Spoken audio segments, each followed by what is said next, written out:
Celebration کے موقع پہ اسلام ہمیں کچھ اعمال بتاتا ہے. کل دن کے اہم ترین اعمال بظاہر 4 ہیں. نمبر 1 کل کا روزہ. اب دنیا بھر میں جا کے دیکھیے جہاں سیلیبریشن ہوتا ہے یا خوشیاں ہوتی اس میں زیادہ کھایا جاتا, نئی قسم کی ڈشز بنائی جاتی, بلکہ سیلیبریشن کے موقع کی ڈشز ہی الگ ہوتی. اسلام نے وہ بھی ہیومن نیچر کو ذہن میں رکھا. عید و بقرعید کا روزہ گناہ, حرام, لیکن آج کی اس خوشی کا موقع روزہ اہم ترین عبادت, اہم ترین عبادت. سال میں رمضان کے روزے تو واجب, اس کے بعد اہم ترین روزہ 17 ربیع الاول کا کہا جو ایک دن روزہ رکھے گا یہ کل والا پورے سال کے روزوں کا ثواب ملے گا. ایک دن کا روزہ پورے سال. البتہ مسائل بیان کرنے کا موقع نہیں ہے, اشارہ کر دینا ضروری ہے کہ جس پر کوئی قضا روزہ باقی وہ مستحب روزہ نہیں رکھ سکتا ہے. کل کا روزہ رکھے گا لیکن قضا کی نیت سے, وہ قضا بھی اس کی ہو جائے گی, سنت کا ثواب بھی ملے گا, لیکن نیت قضا کی کرنا. اور یہ والا روزہ پھر اگر رکھیں گے تو اس کو مکمل کیجیے. سنت روزے میں تو یہ ہے کہ اگر کوئی مومن آپ کو آفر کرے کھانے پینے کی تو آپ روزہ توڑ دیں, زیادہ ثواب ہے.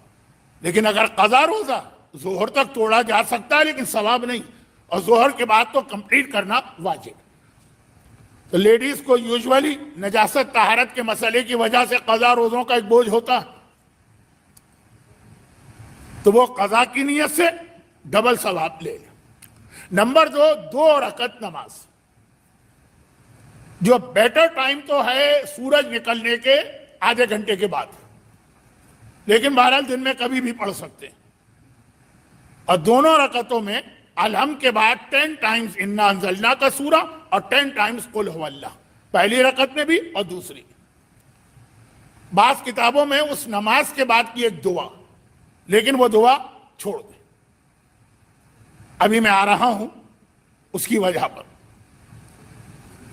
تیسری چیز جو کل بہت زیادہ ریکمینڈ ہے وہ ہے 2 زیارتیں, ایک رسول خدا کی ان کی ولادت اور ایک امام علی کی. کہ ذکر رسول مکمل نہیں ہو سکتا ہے علی کے ذکر کے بغیر. 2 زیارتیں. اور بیٹر تو یہ ہے کہ چھٹے امام کی زیارت بھی اس میں آپ بڑھا دیں, لیکن وہ تو ہم آج کی محفل کے بعد بھی پڑھا دیں گے. تو تیسری چیز ہے زیارت, روزہ, نماز, زیارت, اور چوتھی چیز ہے غسل. بٹ یہ غسل جو ہے یہ اتنا اسٹرانگ حدیث سے ثابت نہیں, اس کی حدیث بہت ویک ہے. اور جس غسل کی حدیث ویک ہو اسے آپ قربتاً اللہ کی نیت سے نہیں کر سکتے. آپ یہ نہیں کہہ سکتے کہ میں غسل کرتا ہوں 17 ربیع الاول کا قربتاً اللہ. کہنا پڑے گا رجائے مطلوبیت. دیکھیں یہ 2 الگ الگ ٹرم ہیں. میں غسل کرتا ہوں قربتاً اللہ یہ الگ ہے, میں غسل کرتا ہوں رجائے مطلوبیت الگ. آپ دونوں کو جمع کر دیں, میں غسل کرتا ہوں 17 کا رجائے مطلوبیت قربتاً اللہ, یہ ایک جوک ہے. البتہ یہ الگ بات ہے کہ ایک عام آدمی کے پاس جو کنسپٹ ہے قربتاً اللہ کا تو اس اعتبار سے شاید یہ چل بھی جائے. اب میں ایک سوال آپ سے کر رہا ہوں, ٹائم بہت تیزی سے گزر رہا, اور وہ میرا سوال یہ ہے قربتاً اللہ کے کیا معنی؟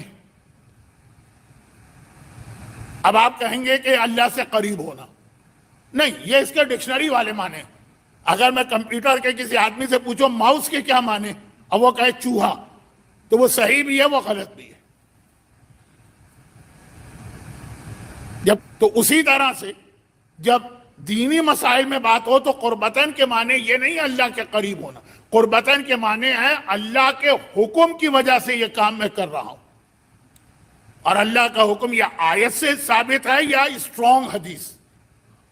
کم تو 17 ربیع الاول کے غسل کی حدیث بہت ہی کمزور ہے. پھر آپ کیا کہیں گے؟ رجاء مطلوبیت. رجاء مطلوبیت کا مطلب کیا ہے؟ ایک اچھا کام ہے. کوئی برا کام تو نہیں کر رہا ہوں نا, اچھا کام کر رہا ہوں, شاید اللہ قبول کر. یہ نیت آپ کو کرنا.